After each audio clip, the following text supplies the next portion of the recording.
Hello, listeners. It's been brought to my attention through various letters that referring to oneself as Lieutenant Sex Machine, talking about anything but the Terminator in the intro, and now explaining what the show's actually about, has raised a few eyebrows. So here goes. Hi, I'm Ethan McKinley. This is the 2-Minute Terminator, where we talk about the Terminator films 2 minutes at a time. How boring is that? Howdy, stranger. Don't say howdy, stranger, to me.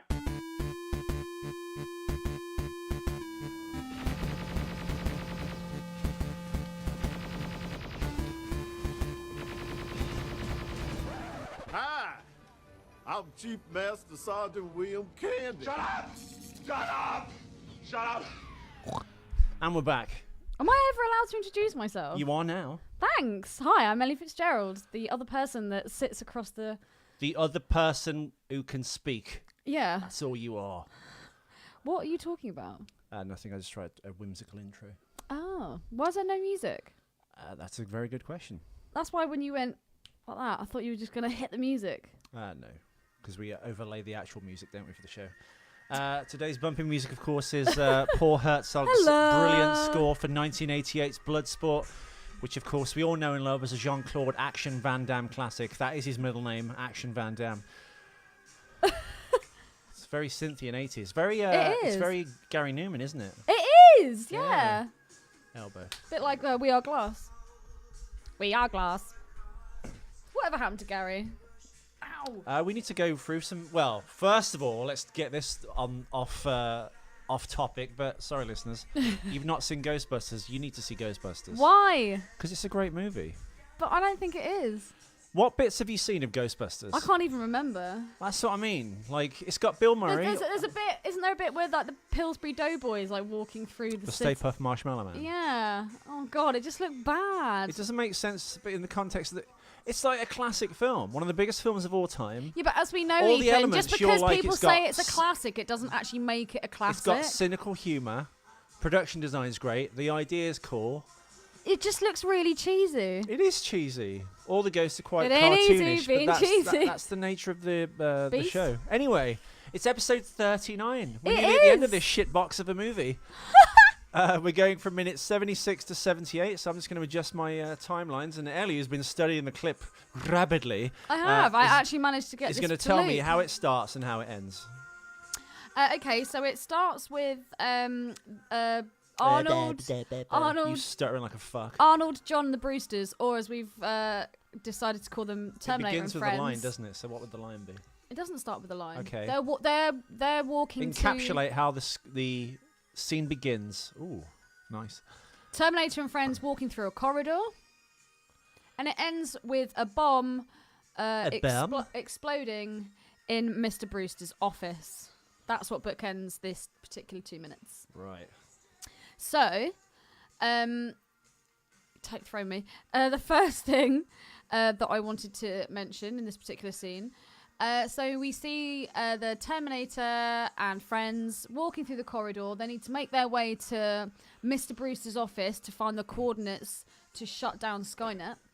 And as they are walking through the corridor, all of a sudden the Terminator's aware that there's a T1 on patrol. So, actually no, there's two T1s. He goes to disable one of them, doesn't he? What he does is he goes up to one of them, literally just pulls its arm, breaks its neck, which is a classic Arnold Schwarzenegger move. Do you think so? Oh, the amount of necks Arnold has broken in his movies. True Lies, there's the end scene where he literally breaks about 20 necks. It's just... No, he does the... All right, let's begin this new bit to the show. The Arnold Schwarzenegger neck break list. True Lies, he breaks the guy. I picked him. The guy who's like, oh, and how are you going to do that? The little weedy torturing guy. He kills him, cracks his neck. And then he breaks the necks of the guards outside. Both at the same time. How does he do it? Not both at the same time. Okay. And then as he goes further along, he breaks someone else's neck. He literally I don't know how many, but there are so many neck breaks. All right. In How many in that movie one neck breaks? scene. How many necks does he break in Predator? I can't think of any neck breaks in Predator. He grabs people from behind and stabs them in the chest and stuff. And he goes stick around and he throws that giant machete into a dude's chest. But to be fair, actually, Arnold only ever goes to the neck break when he doesn't have a weapon. That's what I'm saying. You were like, oh, that's the go-to Arnold move. Name some more movies that movie's No, I in. didn't say it's the go. Did I say it's the go-to? Well, it's Kind of, yeah. it's a You alluded to the classic. fact it's like the classic Arnold move. It is classic. I've seen him break so many necks. I don't remember ever seeing Sylvester Stallone break someone's neck. How many Stallone films have you actually seen? Not a lot. We watched Nighthawks with Rutger Hauer. We did. And at the end, when he's in drag. He so looks like one of the boys from Scat Brothers in that movie. Oh, with the aviators. Yeah. He looks so gay. Well, that's as Stallone was entering that like weird period of like wearing giant fur coats and looking like a pimp and having like long hair and a beard. Yeah, that's a good look. I like that look. And then around 1984, 85, when he did Rocky IV, he kind of shaved the beard, but he kept like the garish when he went really Hollywood. And even the Rocky films kind of like echoed that. Not Hollywood in the sense of mannequin on the move. That guy died this year, didn't he? Last year. Did he? Yeah, we mentioned it on the show. Oh, God bless him. He's also in Omen 2. He gets cut in half by the lift. Oh, you've not seen it, have you? No, I've not seen Omen 2. Ooh, Fat Synth. Fat synth. Yeah, there's some good Van Damme soundtracks out there. Van Damme. Or scores rather. It's not just Actually, known the for his Coors Kickboxers. Light adverts. You've not seen Kickboxer, have you? No. Dude! Kickboxer's great. Sweet. Kickboxer's one of the all-time greats, man. But yeah, so And AWOL, absent without leave, or as it was known in America, Lionheart. he breaks the neck of the T1. You reining me in on my own goddamn show. It's usually the It's other way our around. show. Is it? It says Ethan McKinley's Terminator show. I've changed the name of the show. I couldn't give a fuck, mate. So he breaks the neck of the T1, disarms it by pulling its Gatling gun off. Minigun. Whatever. It's a gun. It shoots bullets. It looks very easy. Do you reckon these things aren't very well put together? I think they are well put together, but you have to remember that this essentially is like a human tank, isn't it? The T-800 or the T-850 is even stronger. So I think you could dispatch that quite easily. Okay. But I don't know, the Terminator physics like vary and stuff, don't they, throughout the films? Like, he's just mentioned this military base that they can go to. What's it called? Crystal Peak. Yeah, and he goes, Crystal Peak is in the Nevada range. It's here in the, the longitude and latitude. You're like, if you're that fucking good, why could you never find John Connor in the last two Right? films? Exactly. Thank you. And if you got the same program, So many qualms. and if you're less advanced even than the TX, she would have been 3 steps ahead of all of you. By God. But she's a woman, so. Yeah, so he then shoots the other T1. I've got a question for you. If the TX is masquerading as a woman, she arrived as a woman, didn't she? Does she bleed? No, does she have like female programming? Can you have a robot that's female centric, female personality, or is it just a machine? Because she arrives from the future in her kind of Christina Loken-esque form, doesn't she? So. Well, yeah, because they're all in molds, aren't they? But as I'm saying, I get there's masculine and feminine programming, I suppose. Yeah, of course they would. Because do. you couldn't have Arnold But arriving it's like as the fact the that when T-800 going, she- "Ooh, look at you, all snake eyes." Maybe he's into gambling. I don't know. You've gone kind of weird, gay Mick Jagger. Oh, snake eyes on Keith. What am I talking about? Oh, what? It's in a corner shop like. No, but they obviously have female programming because in the very beginning of the film, as we discovered, she enhances her breasts to try and get her out of trouble with the police. My name You is don't a ever TX see, and I'm Arnold the best. Schwarzenegger All do the that. DJs want to feel my breast.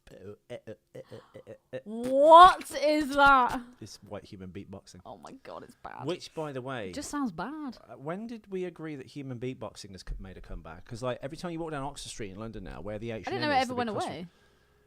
But like, I thought it did. Like, Beardy Man's good. is he good? Yeah, Why? because he is good. And he was kind of one of the first guys to put beatboxing on the map. Beardy Man's But he's really white. cool. So, doesn't matter what colour you are. I don't know. I prefer that to be within the black culture Why? because it's like dancing. You know, we can all try it. But Dancing! You can dance, you're white. no, I mean, your arse no, suggests otherwise. I can't dance. If you watch me when I dance, I Okay, when think- you're I feel pumped the full music. of ecstasy, yeah. No, I think if I'm feeling the music, I let go. I think that's the goodness of my Let go. dancing. Whereas most people don't. I think my dancing really isn't that good. One, because I've got my knees go bad, and I'm always usually in That's high just heels. age, babe. I'm just gonna throw that out there. You can think on that what you will, listeners. But well, not high heels. They're like 2 inches, aren't they? Yeah. Jeffrey West boots, check them out. They're Oh, amazing. You just left it. I was gonna leave it ambiguous. Like, what's this There's nothing ambiguous fudge about nudge doing you. in his high heels? We all know you're a crossdresser. With that ass and that hair. Child. Yeah, anyway, back to the Terminator movie. You like the design of the T1s, right? Yeah, I think they look really cool. I think they're a bit clunky. They are clunky, but I think it looks really cool.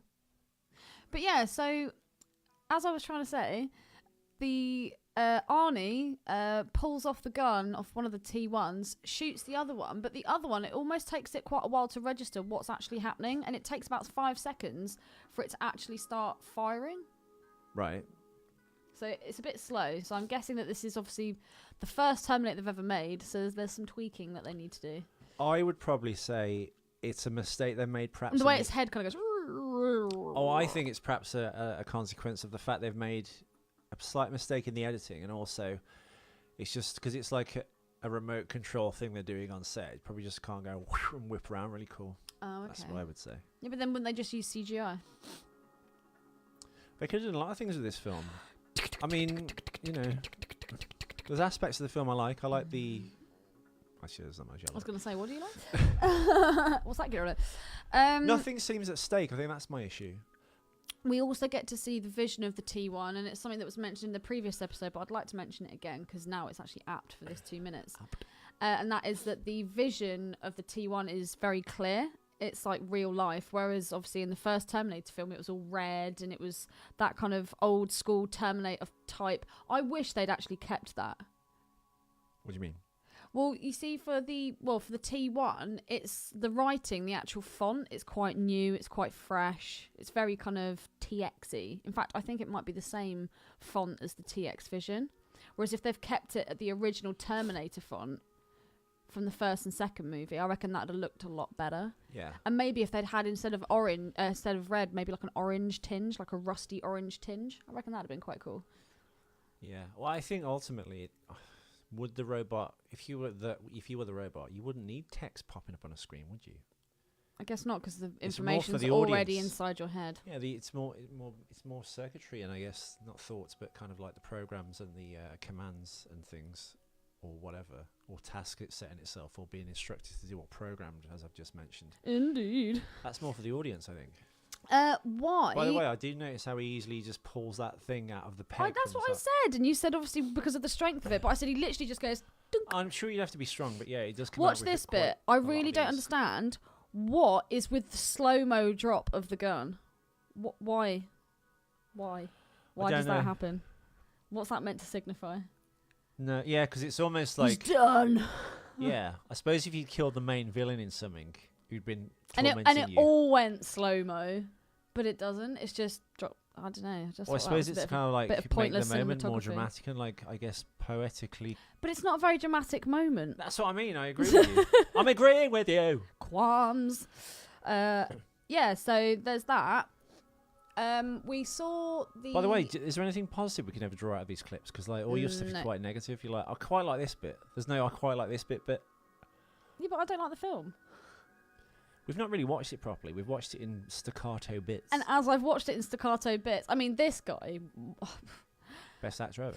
terrible. He's made a career. He's got an agent. He's doing work even now. Oh, the chin. Yeah, I'm going to come to that. So when Arnie has shot he's killed both of the T1s, or terminated them. Obviously, they're not alive.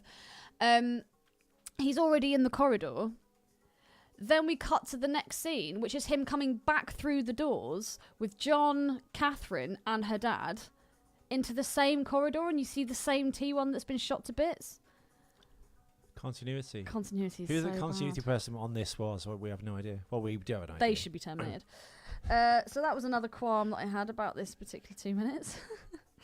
What would you like? Some trivia? Trivia schmivia. General Brewster's badges. I think you've asked about these a couple of episodes back about the stars. The and 3 things, I think. stars, yeah. The badges he has are the standard pilot wings. So he's an Air Force pilot.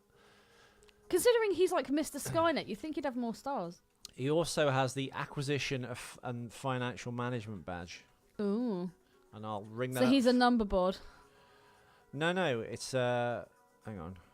Standard, where we are. No. Bear with me. See that? Then it comes back through the corridor again. It makes no sense. And if the Terminator was there and there, why are there gunshots to the left-hand side? I don't know. It's the Air Force occupation and aeronautical badges, or the financial acquisition. But what does that management. actually signify? Well, I guess he works in finance. What an arsehole. You know what? Why even? I'll tell you. Financial enlisted exception.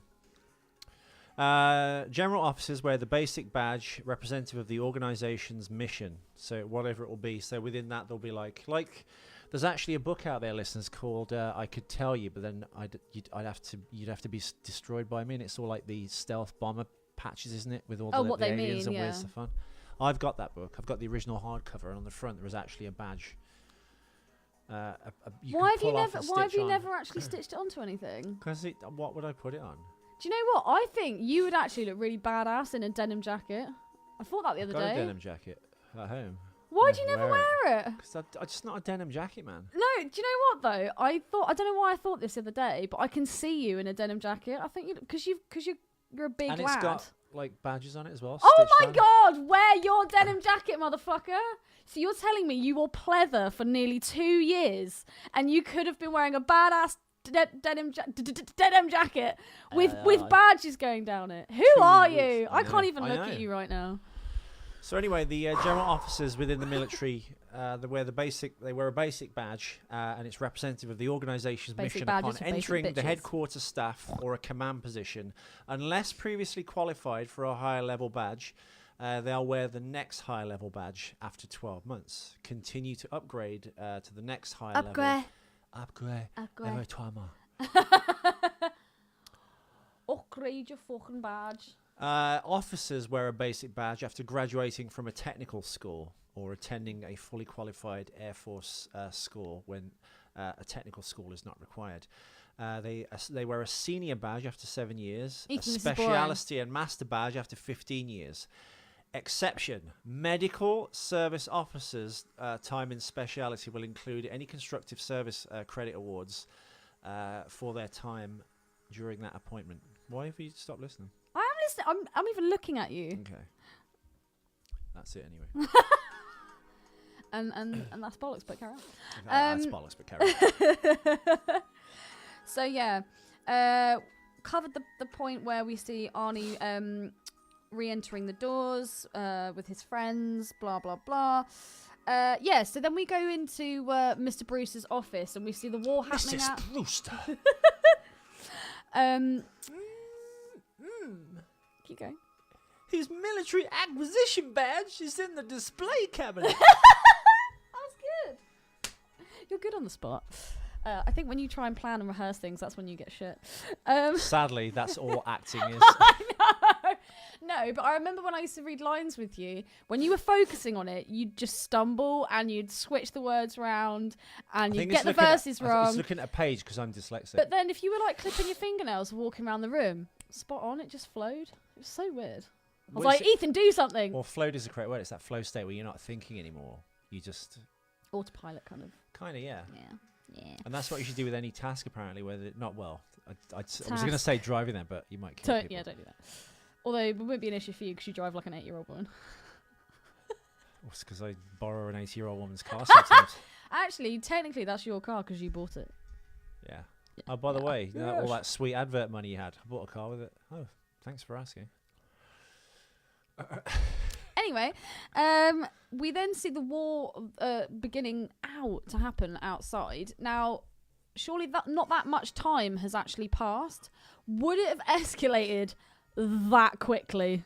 Look at it. Well, that escalated quickly. Exactly. That's exactly what I thought when I saw that. It's not. Skynet is attacking itself. Skynet within the building is using what ordnance and means. Oh, why are you in that building? I wish they could see that. You do it. Ask me to do it. I will. Yeah, I think Skynet is using it's eliminating the people within the base, basically at ground zero. Basically, just to kill all the people. So it's attacking its own building. It doesn't really matter if it's destroyed properly or not. It just needs to get these launch codes sent, get the missiles done, so the counter-strike will destroy most of the Western Hemisphere. That's fair enough, but it kind of looks like Armageddon outside. Look at that! That's not just the building. That's like everything else outside of the building. It just looks a bit...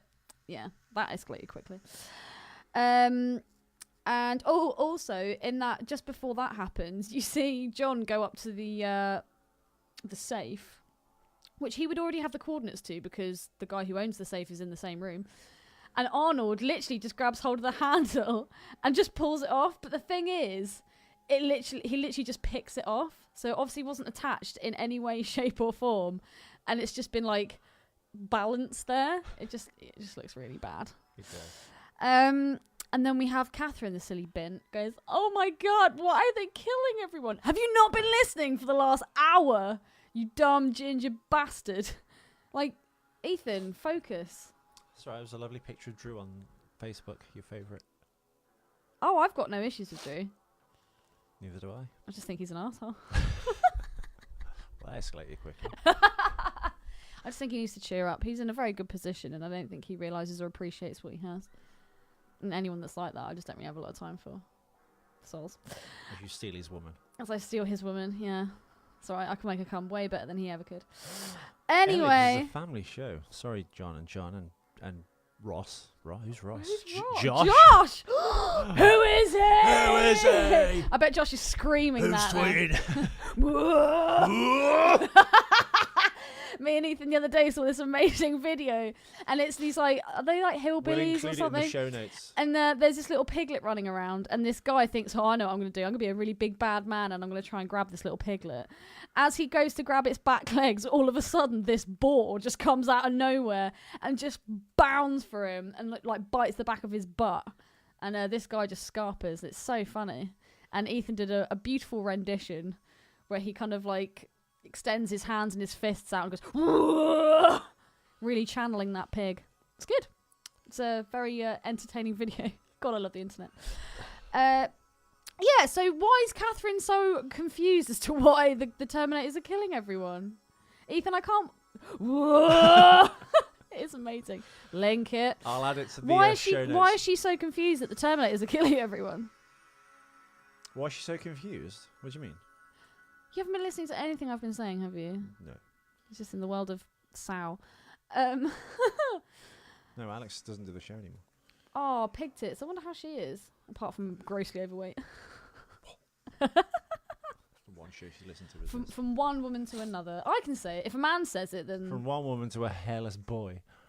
I've got hair. She was all woman. She was all, oh, yeah. She was all of all women. That with all the lactating breasts and the tights and the must and whiffy tights. whatever. You fed her pony in the fucking library, dirty bastard. The library. Yeah, in your dream, you're in a Oh, library yeah. I had with a all relapse. amongst I all had the a dusty relapse. books. Although talking about weird dreams, Ethan, tell us about your dream last night. Last night, I was in some kind of war zone situation with people. I think that's a metaphor for his life. And I was shooting people. She was there. I'm not sure if she had a gun, but then like she No, she disappeared, so she wasn't. made it back to some apartment somewhere. Then I got there and I was like, "Do you want to do a podcast?" Okay, you And then haven't we said who it is. It's not Alex. It's Kelly LeBrock. Kelly LeBrock, but not 80s Kelly LeBrock. It's like the Kelly LeBrock now. It's kind of the 2016 brown, Kelly the brown LeBrock. side of ripe Kelly LeBrock, with the neck and everything. Still, I don't know. I don't know if I could in real life. You definitely Do you could. think so? Yes. Why? Because it's Kelly LeBrock. You would do it for the status. You'd be like, "I fuck Kelly LeBrock." You'd do it, Ethan. Your ego. You say that, but I need to really like someone to do it with them. I know. Otherwise, I'll be any money as a gigolo. I promise you. I like the way your eyes just like darted around the room then. Because that was me trying to find reasoning actually starting to do that. And, I couldn't. Yeah, Yeah. you definitely could. If you have to rip off the crust and skip out the jelly, it's a no from me. It just reminds me of the pork pie joke. But anyway, yeah, we started to do it, and then you just clattering around, woke me up, and I never got to make love to Kelly LeBrock. So the title, I was lying on a bed with her. She was on her back, like really listening to digging my shit with her head up like that on an elbow. Digging my shit. Yeah. Oh my god, you gimp. And like it was either me or she had like one leg in mine. So you're like, okay, We're interlocking. This is happening. We're 2 inches away. As soon as our faces meet, I better get my marigolds on and my chisel and get the crust off And this your thing goggles. and get to work. Oh my god. And chip away at the old bag. Oh god. Yeah, so Right. we're gonna name this episode Ellie, what was it? Cock LeBrocked Ethan. Cock block LeBrock. Cock block LeBrock. Do you know the 2 Air Force bases mentioned in this? What about them? They're probably not in this clip. Crystal but, Peak. No. No, the 2 air bases. That's a hardened. What does the- he say? Hardened. The 2 air facility? bases that Skynet is shown to be taking over are Moron Airfield and Batman Air Base. Shut up. I How do you know that? Right, Moron Airfield and Batman Air Base. These are real places, and I'm going to get to those in a second. These are actual military locations. Moron, pronounced Moron, but it's written Moron. And it's an air base located in Spain, and Batman Air Base is in Turkey. The fuck? There you go. Moron Air Base. Moron. And Batman Air Base in Turkey, Ellie, is there. These are linked in the show notes, Is that along where with Kevin Smith lives? the angry pig chasing a pig. He's What like, you gonna do today, angry pig?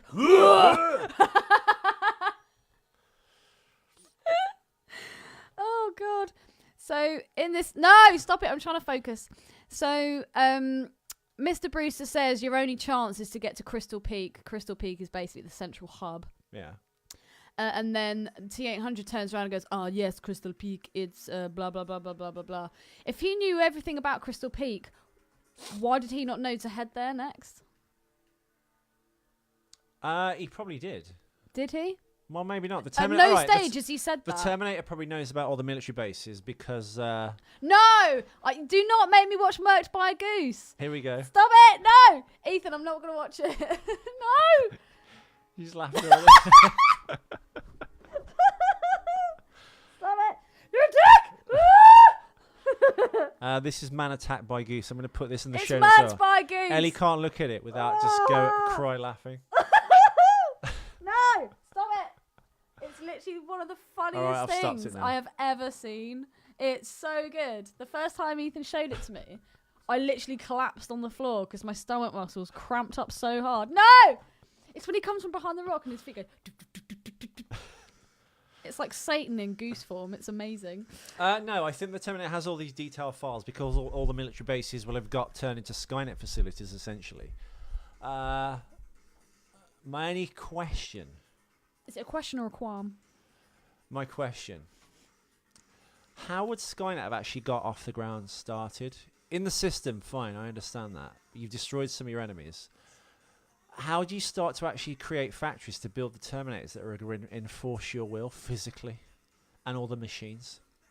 I don't know, maybe that's what the TX is there for. I mean, you see a little Terminator we saw in a couple of episodes back. And where's she gone again? This woman just keeps disappearing. Don't call me that. Do you think she's touching up her makeup or changing her tampon? Yeah, so I thought that he would already know. Or would have said, right, we need to get our asses to Crystal Peak, but that didn't happen. We see the return of the gerbil chin. Yep, the quivering chin. That quivering or chin. shell face, as I call it. Shell face. Yeah, it looks like an upside down shell, and you go, Oh my god, that's awesome. Shelly! I've got some cock-ups for you, Ellie. Cock up. The sweat on John's forehead in this scene varies from Ew. shot to shot. One shot at CRS, particularly after Robert Brewster's been shot by the TX. So his forehead sweat appears and reappears, as we've seen in this corridor. Look at the way he just pulls it off. Cock-up number 2. Cock up. When the TX shows up, posing as Kate, this is in the last episode, but sue me, to assassinate Robert Brewster. Before the Terminator begins shooting her, the TX begins to react like she's going to be shot, just a second before the Terminator starts firing. Any more cock ups? Number 3. Cock up. When the TX poses as Kate in an attempt to assassinate Robert Brewster and is shot by the TX, her clothes take normal bullet damage, not the mimetic splashes from We did that this she in the takes. last Like, episode. yeah, but it's actually written here. Her clothes, they take normal regular bullet shots, and when it cuts to the Arnold shooting back at her, obviously it's breaking off. Forget it. Cock up number 4. Why does that still get you? I don't know. It's my man attacked by Goose. Bing, bing, bing, bing, bing. After the Terminator shoots the fake Kate/TX at the military base, he can also be seen throwing the machine gun to the right of the screen, landing on a mattress clearly meant to protect the prop machine gun and the floor. Seconds later, Kate runs into her dying father's arms. The mattress is now gone, and the gun prop is now on the floor. Oh, it's not really a cock-up, but... Any more? No, that's all from me. He's all out of cock. When John asks, did you say, what was his name? Andrew? No, Robert Brewster. When John says, "Oh, Robert, which folder is the?" Robert, what are we gonna do? Is the code? And he goes, "The red one." There's 2 red folders. Great. That's inconvenient. Yeah. What else? I also thought that the damage on the T-800's face, because we get a really nice close-up shot, it just looks really bad. Why? It just looks really fake. It looks like tinfoil. And also, I know I've said this time and time again, I just don't think that the skin on the T-800's face would be that thin. They're like surface scratches. If my face you mean there'd be tissue before you got to the metal? Yeah, no, I thought. I've said that before. Also, kind of in the cheek area where his teeth would be, you see metal here, but you wouldn't. You just see a scratch because there's like space in between. Yeah. My brother, when he was at university, he went to this big Halloween gig, and there was like a fancy dress competition, and he went as the Terminator. And my brother's really, I was about to say, he's really good with his hands. He's really inventive and he's really good at making stuff. And he got these sunglasses and he fashioned an LED inside it, a red LED, so that he could wear it and have the red light come through. It's on the Terminator. It's on the page. No, he doesn't have the. Does he have the sunglasses on? No, he's got it off. You can see the foil. No, but it's that's the first picture I posted on the T2 page. That was like 3 years later when he did it. Page. When he did it full on proper, he like stuck all these bits of tin foil. He looked amazing, and I actually think that looked better than this. What, a little ginger Terminator with a chest like a wet blanket? Yeah, but then that was before when Bren's hair was thicker and it was blonde. Bren used to have quite blonde hair. Nazi poster boy. Oh, we both were. We both had white blonde hair, and I had blue eyes, so it was even better. Proper Hitler Youth. Yeah. So when did you start to go brown? About the age of 8. It just went this really shit mousy brown colour. I was like, oh, mother. And Baron's always stayed blonde? Yeah. Oh, wow. But your dad's not blonde, is he? No. My mum is, though. I don't know. I would have thought if you mix... Usually I thought if you mix brown with blonde, you got ginger. I don't think it matters. No, blonde is a what? It's the recessive gene. So you've got the aggressor, which is brown hair. So that's the stronger of the genes. And then blonde is like the weaker. Isn't blonde or is it ginger that's dying out? Is that right? Blonde's dying out. Ginger is actually a deformation of the cells. So they're a mistake. They're literally a genetic fuck up. Oh, really? Yeah. So gingers They taught us that at school. Oh, really? Ginger hair is a mutation of one of your chromosomes. Yeah. Wow. It's a mutation of a gene.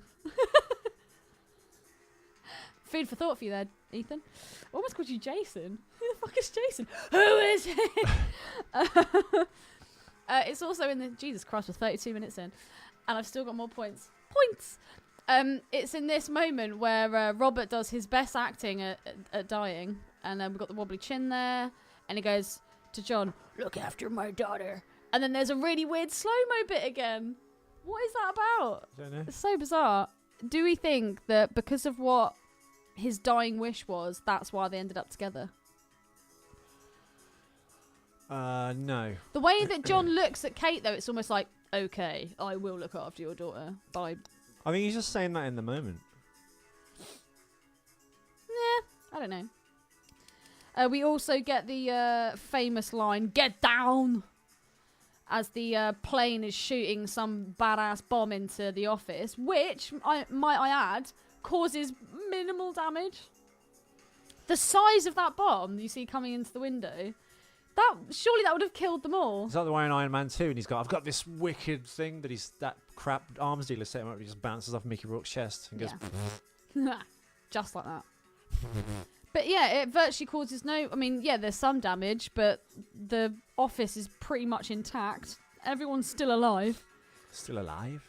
Gordon's alive. Gordon's alive? So, yeah, they are all my points and qualms and questions about this particular 2 minutes. Well, I've done all my points. We'll be back with episode 40 All your Crystal Peaks. after this show. And we're going to talk about some more Terminator. This is quite a good episode in terms of facts and figures. We kept it on track. I did. We're not going to do that all the time. But yeah, we'll be back with episode 40. Thank you all for listening. I've been Eve McKinley. Thank you for your support. Please follow us on Facebook. Please get your friends to follow us on Facebook. People who are already friends with us on Facebook, just take a couple of minutes out of your day and just invite everyone you know to our page. It will take you 5 minutes. Do the right thing. Come on. We did it. It cost us money to make this show. In fact, it's a podcast. We're actually losing money by doing this. So yeah, pay us back. Charity begins with Invite them to the Terminator. Facebook page. Subscribe to the YouTube channel. Subscribe to us on SoundCloud. No. I'm here for SoundCloud. I'm here for SoundCloud. So yeah, support the show. And Thank I you so much should for be tuning in. back in the I'll be Dudley/Cradley/Birmingham area on Wednesday. Wednesday. Or possibly Tuesday. I'm just going to check train times now, and I'll be winging my way back in 2 shakes of a lamb's tail. Hasta la vista. Baby.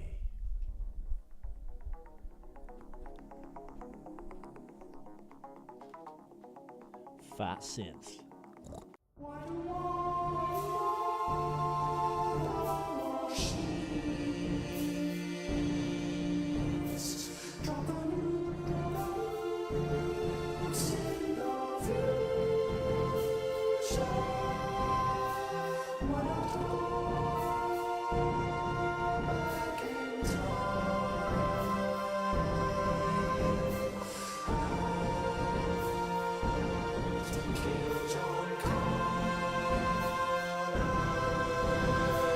Watch out for machines. They're unstoppable. Watch out for machines. They will rule the world.